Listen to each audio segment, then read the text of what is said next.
Bienvenidos a otro episodio de Pase Ambidiestro. Ambidextrous pass, fútbol honestamente, soccer, fútbol honestly. El día de hoy nos vamos a enfocar en lo que es la Champions League, partidos que se dieron el martes 25 de noviembre y el miércoles 26 de noviembre. This is another episode, Ambidextrous Pass. And today we'll be focusing on the Champions League Matchday 5 games that were disputed on Tuesday 25th and on Wednesday 26th. Great games all around. Champions League never disappoints. They always give you great matches and results and surprising, amazing performances from teams that are involved in this Champions League. And today is also Thanksgiving. And for those that celebrate this, Happy Thanksgiving to you. Hoy es el Día de Acción de Gracias y para esos que celebran el Día de Acción de Gracias, feliz Día de Acción de Gracias. Y nos vamos a enfocar en lo que es la Champions League. We'll be focusing on Champions League Match Day 5. Some of the games of this Champions League, starting with Ajax against Benfica. A Benfica that breaks the ice. Is Jose Mourinho Benfica secure the first win in the league phase and giving them a small chance for the playoffs.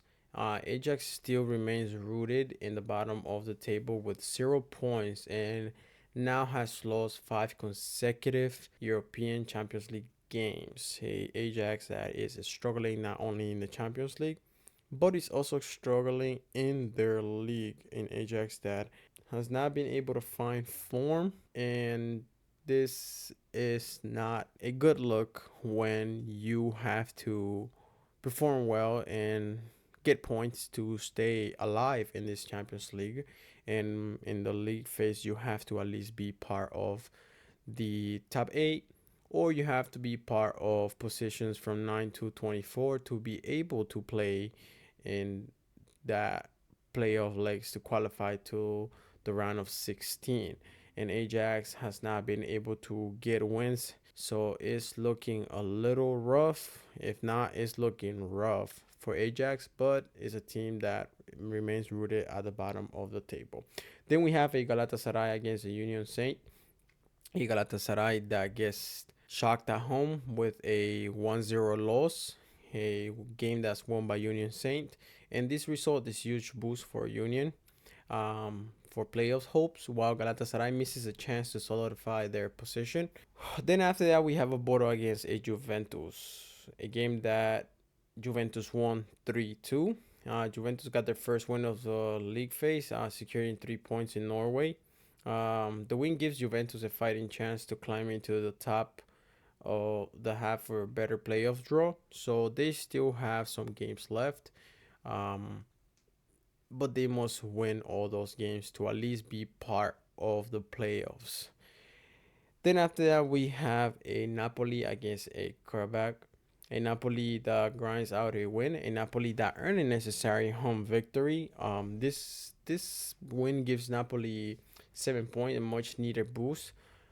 Though they remain outside the top 16, but a huge pressure on match day 6 looking for results against Benfica. That's what it's going to come down to, so they can climb a bit. Napoli must win the next few games so they can become part of that playoffs positions. Then after that, we have Marseille against Newcastle United. And Marseille that wins 2-1 against Newcastle United. Aubameyang stuns the Magpies. Newcastle took an early lead, but a second half brace from Pierre Aubameyang just secured the comeback for Marseille. And Aubameyang moved up in the competition's all-time scoring list. So this is a good milestone for a player like Aubameyang. And the loss damages Newcastle's top 8 aspirations, but they're still in that area where they just need to seek for wins, and they still have chances to be able to be part of that playoff section to keep playing in this Champions League. Then after that, we have a Borussia Dortmund against a Villarreal. A Dortmund that runs rampant, a commanding win. The win consolidates Dortmund's top 8 position, and Villarreal remains close to the bottom of the table. Villarreal has been having a great season in La Liga, but again, this is Champions League. It's a whole competition. It's different teams, different football quality, different theories applied to the game, and every nation has a certain type of quality, a certain type of theory applied to their game. So it's a different stage. You must be prepared for everything and anything to compete, to be able to take some points. And in this case, Villarreal has not been able to perform well in the Champions League, but they are performing well in La Liga. And yes, that can give them a chance for next year, get prepared and prepare even better. But in current situation, they need some wins to be able to compete and stay in this Champions League. After that, we have a Chelsea against a Barcelona. A Chelsea against a Barcelona. A Chelsea that won 3-0. Barcelona is rooted. Chelsea rises. Chelsea secure a huge home win with an own goal from Kunde, a goal from Estevao that was well executed with his right foot, even though he's a lefty, and a goal from the lap, a goal that came from an assist from Enzo, uh, a goal that we saw Barcelona play with 10 men and still try to play that high line, and it did not work. Barcelona have been caught off by some teams on that high line. It's a great idea, but your players have to be a little bit more faster and more in coordination. It works against some teams, but those teams that have that explosive speed, sometimes it's just not gonna work, and it can leave you with a bitter taste when you have such plan and it doesn't get executed with. Well, sometimes it will work, sometimes it won't work, because every team has their threatening weapons. And some of them have more explosive players, some of them don't have as much explosive players, but we've seen some big teams make this Barcelona pay for those small mistakes when they play with that high line. But this win is a steady win, it's a secure win. And in this game we also saw a Barcelona that was capped by a red card, for Ronaldo Araujo, a player he is a great player, but sometimes makes mistakes that make him pay and make Barcelona pay for having him on the field and leaving him not not once but many times with just 10 men. And Araujo sometimes just needs to let those forwards play and just keep pushing, get to a more comfortable area, but you cannot just sometimes take the player out, because you most likely end up paying for such mistake, and you leave your team with 10 men is not the best when you're already struggling to play with this high intensity Chelsea that showed up. And Barcelona has 7 points, and now faces a major battle in the final match day to make the top 16. Estevao is a rising star, and he is a difference maker. And this game shows why. He helped put one goal that just gave them a little bit more secureness, gave Chelsea a little bit more secureness on this win. And at the same time, we've seen a lot of Spanish clubs against English clubs, and right now, at the moment, English clubs in general are playing way better football than Spanish clubs, which is expected, yes. But for the past few years, Spanish clubs have been on the top, and this year we just seen a whole different results across the board with when it comes to Spanish clubs against English clubs. And the English clubs have been playing more intense, better defense, more physical, and these are things that you have to put in the game if you want to win, because English clubs are known to be intense, known to be physical. And yes, you can develop the technical part of the game, but not everything is about technicality. Sometimes you have to be ready to fight physically. Sometimes you have to be ready to sacrifice more a part of your physicality to be able to put intensity, be there on time or pressure, run more. And not only as an individual, but as a team, they have to be in coordination to create pressure, to not let those teams play so comfortable. And the Premier League is one of those leagues that has that. So it really comes down to sometimes who is ready physically and with intensity to just keep pushing those limits. And in this case, Chelsea has the best of Barcelona and keeps them out of the whole game. Cucurella had a great game.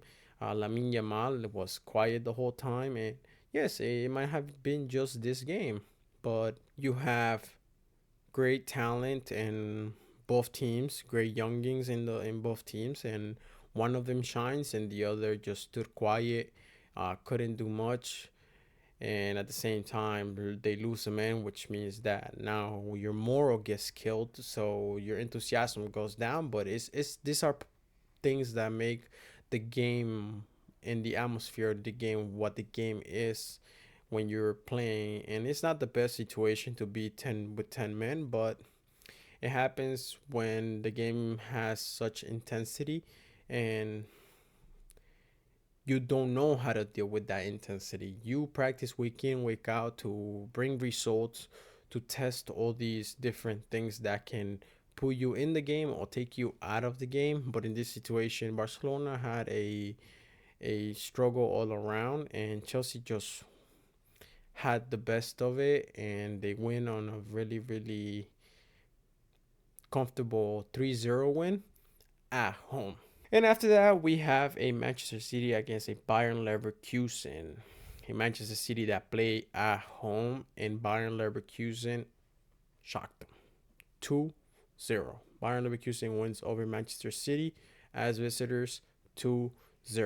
It's a shock loss for City. Man City was unexpectedly defeated at home. This loss drops City to out of the top 8, now in ninth place. Yes, next win if those that are in the top 8 don't lose, or that one that is in the 8th place doesn't lose, Man City can go up and get themselves in there.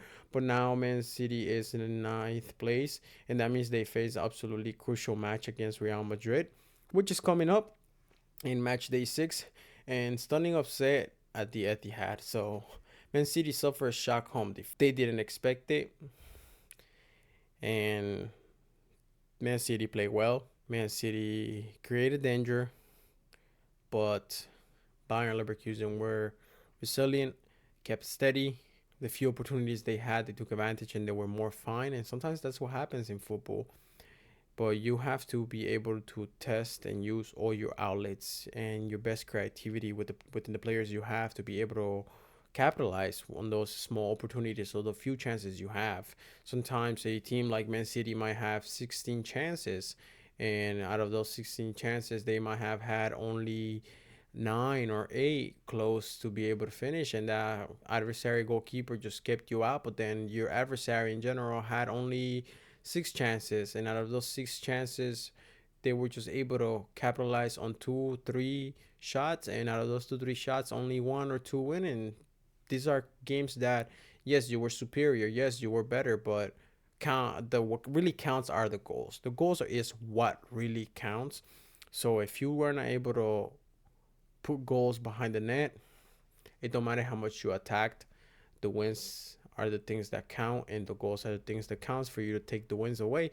And Manchester City just gets fully shocked at home, and the goals came for Bayern Leverkusen came from Grimaldo, and it came from Schick, and they sealed the win for Leverkusen. This was the first time Man City had lost at home to a German team in 12 years, so that's a pretty good record for Man City. But now it got broken, and with a loss.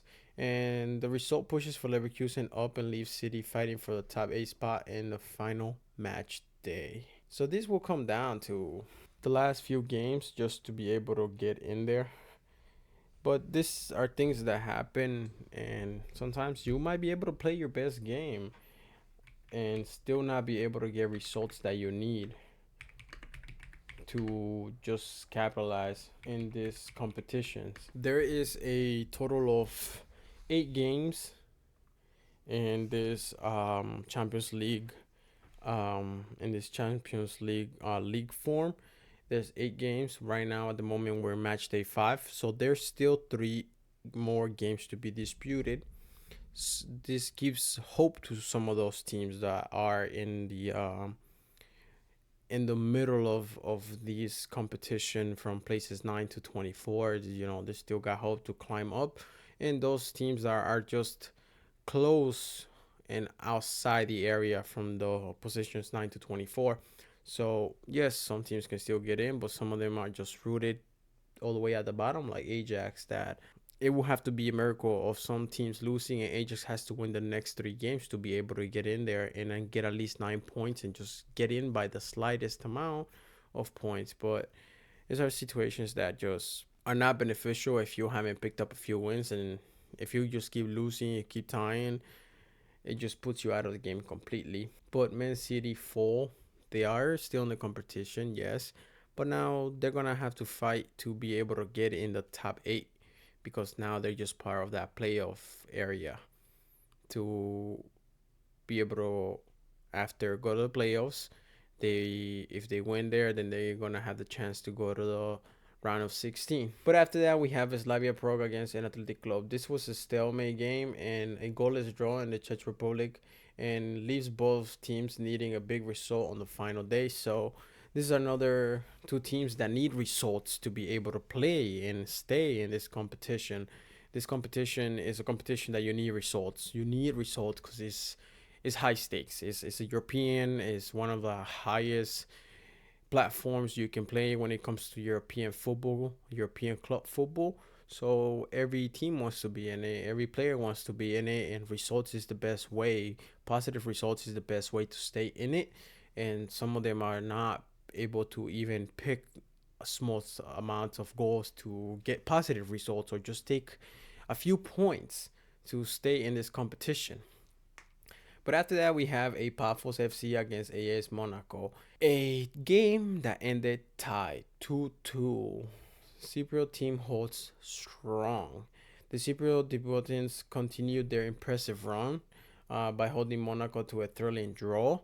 Balogun was part of this score sheet. The American, he scored one of the goals. And Monaco will be disappointed with the draw, but it keeps them in the crowded mid-table packing, fighting for a playoff spot.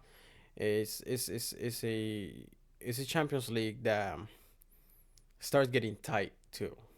Just like every other league, you'll start seeing that area of gray where some teams might be in the 15th, in the 20th position, and then next match day they win, they go up to the top 10s, or they might be even able to be in the top 8 positions depending on how they perform next game. It's just about picking up consistency, form, and staying within your game and bringing your game, the best of your game, into the match to be able to pick some points and stay competitive. But in this one, both teams tied, and this is a 2-2 tied, and Monaco is in that crowded mid-table area, but they are able, if they pick some wins, they're going to be able to move on and at least be in the playoff to classify again into the round of 16 if they win in the playoffs. Then after that, we have a Copenhagen against a Kairat Almaty, a Copenhagen that wins 3-2, a Copenhagen that snatched the late win, and a Danish side that took a massive victory. This goes Copenhagen a vital 3 points to keep their hopes for reaching the playoffs alive at least. Then after that, we have an Olympiacos against a Real Madrid, a game that gave 7 goals in total. Madrid ended up winning 4-3. Mbappe's score a poker, and a spectacular performance saw Real Madrid take a thrilling victory. Kylian Mbappe scored 4 goals, which for those that don't know is a poker, and including the first half hat trick, and in the space of 6 minutes and 42 seconds, which is the second fastest hat trick after Mo Salah, who has the first fastest hat trick in the Champions League.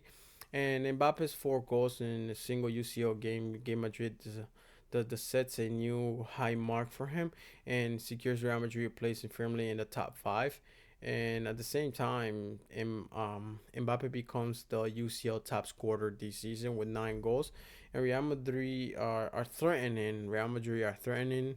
As we see, this Real Madrid is good, is great when it comes to their forwards, threatening, creating, and scoring. Um, on the attack. But this Madrid at the same time still struggles on their defense and in some areas of the midfield. They don't find that steadiness. They're not able to cope with open spaces, or the defense doesn't seem as sturdy. Good judgment. Some Real Madrid started losing, and then they tied it.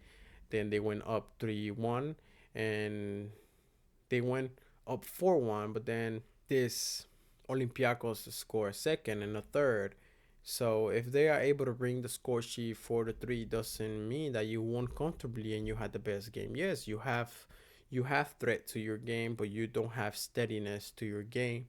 So this puts Real Madrid on a great area still, where they're not as secure with their football, but they just create enough to keep themselves afloat and take wins like this one, where they won 4-3. Then after this, we have a Sporting against a Club Brugge, a Sporting that won 3-0. A Sporting dominance, a routine win for Sporting, which include two first half goals. And Sporting maintains their group position in the top 8 race, while Club Brugge remains in the lower half of the table. Then we have an Eintracht Frankfurt against Atlanta, a Frankfurt that lose by 3 against Atlanta, and Atlanta cruises. The Italian side secured a comprehensive away victory. The 3 points lift Atlanta into the top 10 and significantly boosting their chances of direct qualification for the knockout stage. So if they are able to pick some wins in the next few games, they can go to the top 8 and just classify directly. But classify and be in the qualification area of the top 8 just easily, comfortably, without having to play that playoff stage. Then we have a Liverpool against a PSV, a Anfield crisis that deepens. Liverpool keeps suffering. It's a heavy home loss in the performance, widely criticized as the low point of their season. It's really looking tough, really, really tough for Liverpool. They're not looking steady. They're not looking strong. They're not looking secure. Their game is all over the place. Their defense is all over the place.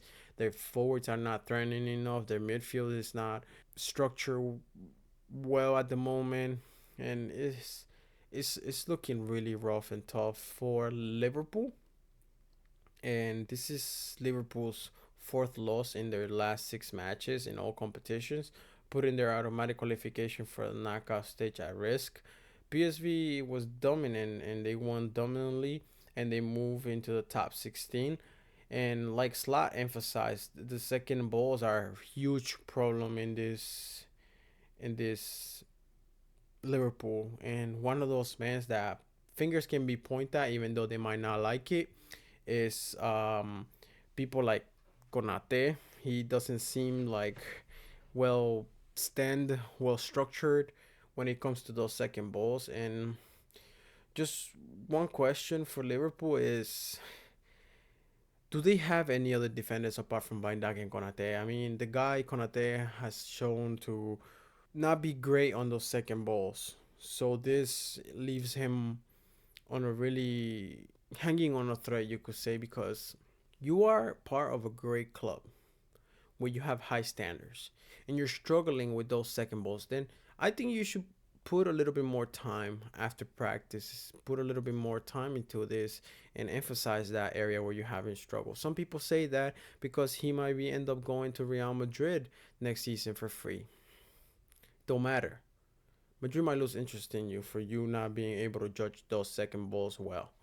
I mean, we see that one goal where he tries to judge and the ball just bounces a couple inches away from him, and the offensive player of PSV just goes around him and takes on that ball towards the goal. And you have to be able to judge those type of balls better. You are a professional defender. That's your job, judging those balls better, being able to get those first balls instead of the second ball even. But Konate is the only person and one of the few people to point fingers at, because mistakes are happening too consistently in his area when his judgment has to be put into place. And at the same time, Liverpool has to have other defenders. I mean, you have to look for other solutions if this guy is not giving you the solution you're looking for or seeking at. And either Konate is lacking or he's just has given up. And as defenders, you have to be on top of those type of actions all the time. Those first balls like that are the ones that you have to be on top of. And Liverpool has held an emergency meeting with manager Arne Slot on which is today, Thanksgiving, on Thursday. They held a emergency meeting. Following the series of poor results, the meeting involved Slot and the sporting director Richard Hughes, and they told him that he must get a result in the next few games coming. So, what is the situation? Not winning at all. That's the situation. And at the same time, losing by 3, 4 goals is just putting a really big magnifying glass over Slot and his managerial team. And it's not easy, but these are things that happen in football. But how can you go from being the Premier League champion from past season to not even being able to pick up some wins or keep steady in this Champions League? And it's looking rough because your fans are seeking for results. When you have such a culture of always winning something and always being top in certain competitions, right now Liverpool finds themselves on the 12th place in the Champions League and on the 12th place in the Premier League. So in both leagues, they are deep. Yes, they can still, pick up and go and qualify for some of these, qualify for the stage, playoff stage. But it's Liverpool. They want better results. And yes, the job can still be turned around. It can still be flipped. A Slot can still find rhythm. It's early still. It's only 12 games in the Premier League. It's only the match day 5 in the Champions League, and they're not in a bad position, but they don't need to risk it beyond what is being at the moment. So an emergency meeting was called in between management and the sporting director, and answers must be sought, results must be looked at, and they broke great players this past transfer window, and those players they're not contributing as much. So it's just another thing adding on top of the struggle they are looking at. But Liverpool loses at home, another letdown for the fans, and it's a matter of time. It's a matter of time. Till this Liverpool team starts turning things around so they can look at brighter and better days. Then after that, we have an Atletico de Madrid against an Inter Milan. An Atletico de Madrid that won 2-1.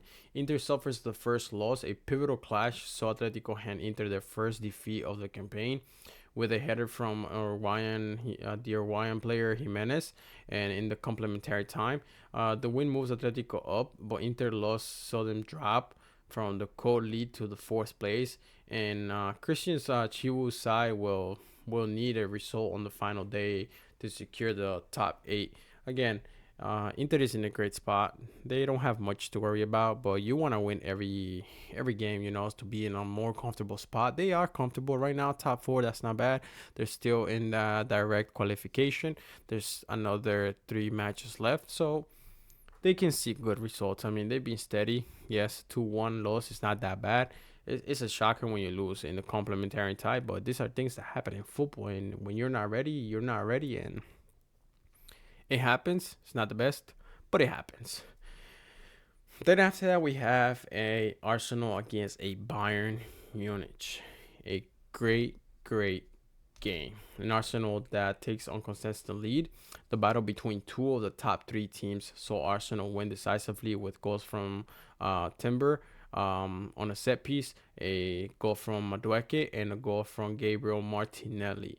Only goal from Bayern came from the 17-year-old Carl, a proper bowler that's coming up. He is great talent that's growing, and in this game we saw a small spurs of his talent that can show that he can make difference and be the difference and help this Bayern team. In this Champions League and in the Bundesliga. And Arsenal is now the sole leader of the league phase with a perfect 5 win with 15 points. And conceding their first goal of the competition against Bayern, and Bayern drops to third. Bayern that meet a moving giant like them, but that moving giant leaves them stumped. Two giants clash against each other, but the best of the two gets the win, and they are left stumped in this game. And one thing that company said is Arsenal worked on the smaller details, like the ball boys not providing the ball on time to delay the play.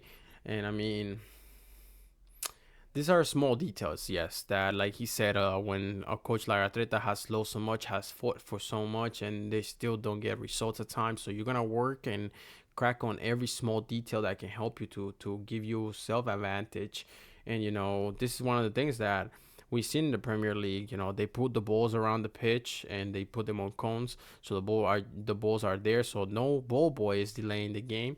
And sometimes, yeah, they might have them in the Champions League, but when the ball gets thrown out or it hasn't been put back on the cone, then that's just another aspect of looking into these things, and it happens. Arsenal worked in the small details, and yes, I agree with company. When you've been a coach like Atleta that has been seeking for results, and you've been working with this team for years and results are not coming, you're gonna crack down on the smallest of details to be able to seek for those wins and get those wins. And small details matter. Set pieces matter. Arsenal was a little bit more threatening when we saw some of these set pieces. They were more they were sometimes the difference makers, and it definitely shook a little bit of that Bayern defense when it comes to set pieces. And one of the goals comes off of a set piece, and it helped them put on top. And tying the game for Bayern was not enough, because then you have Madueke and then you have Martinelli when has that open space with that ball being put through with Eze, and on that 1v1 with the defender first, and then you see Manuel Neuer come out of nowhere and just went into no man's land, leaving him by himself. And a comfortable goal, comfortable win. A great match from both teams, but sometimes those that stay more resilient, stay more into the game and cracked on the small details will take the wins, and this is what happened. And Arsenal just capitalized on their choices and their football and their execution overall. And at the same time, another topic to touch is we know that Rice was brought over to Arsenal for £100 million. Caicedo was also brought to Chelsea for £100 million. These are two midfielders that are great midfielders, as we see. A player like Caicedo was on the magnifying glass last season because he was not having a great season, but then he picked up his game by the middle of the season, and this season he's having a great season. He's defending well, he's opening the field well, he's being one of those midfielders that makes a difference, or at least helps the team. And this is why you're not hearing too much of a controversial conversation around these players. Rice has been performing well for Arsenal. It took him just a couple games or a couple months, 2-3 months to get adapted to this Arsenal team, and he has been performing. He has been the difference maker. He helps the team. So you're not going to hear their names on controversial topics of, are they really worth this? Are they really worth that?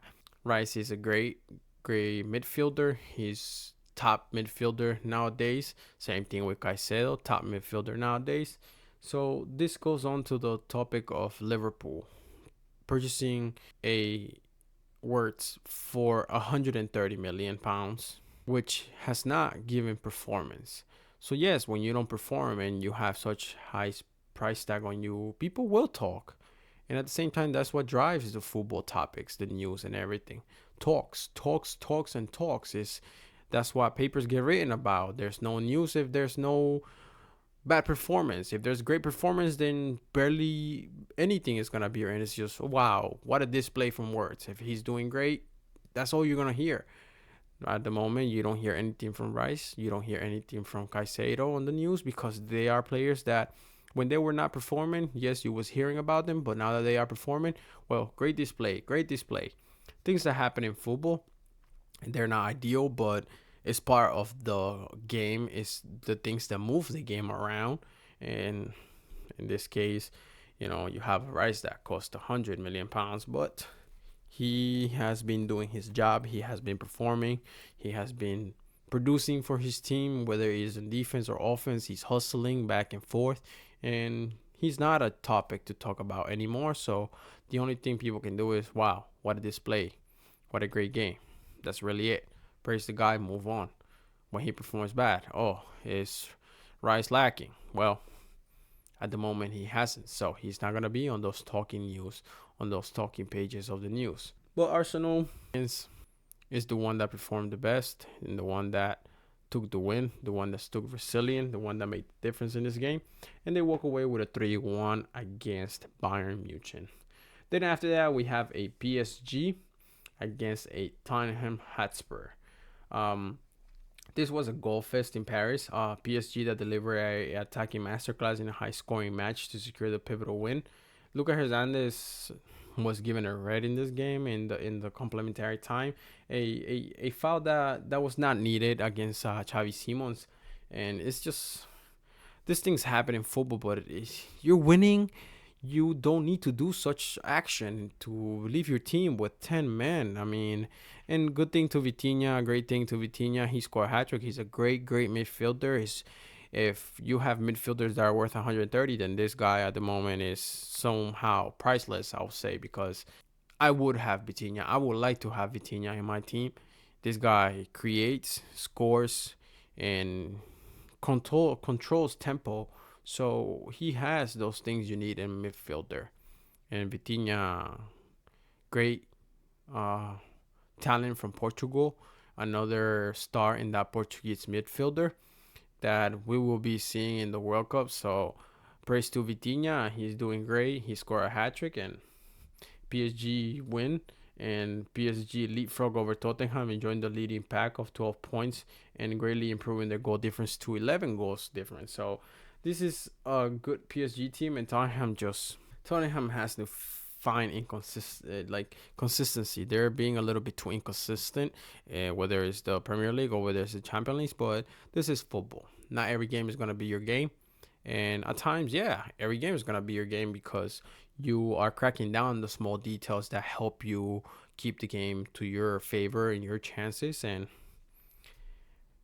it's all football at the end of the day. Sometimes you might have the best game and not win. Sometimes you might have a bad game and still win. So it's just how things go in sports. But this is all for Champions League. This is all for this Champions League summary. And we had some great games, great display of teams. We have what it is, English sides against Spanish sides. And the English sides to this moment have been the difference makers and the ones that have been taking the wins. So Spanish football has been there, but they're more technical, and English football brings not only technicality but physicality and intensity, and those are things that you need in a game to be all rounded for you and to take the chances and put the game on your favor. And at the same time, we have ties that don't help some teams.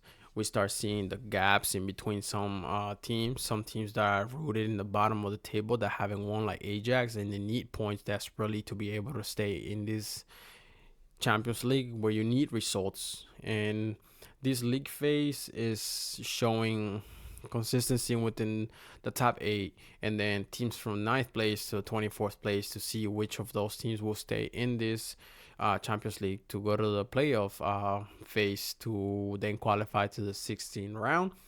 But you start seeing some gaps, you start seeing teams that are climbing up, teams that are not, teams that will stay on top. But Arsenal is the only one that has been able to get 5 wins out of 5 games. This Arsenal team is, at the moment, we can say is unstoppable.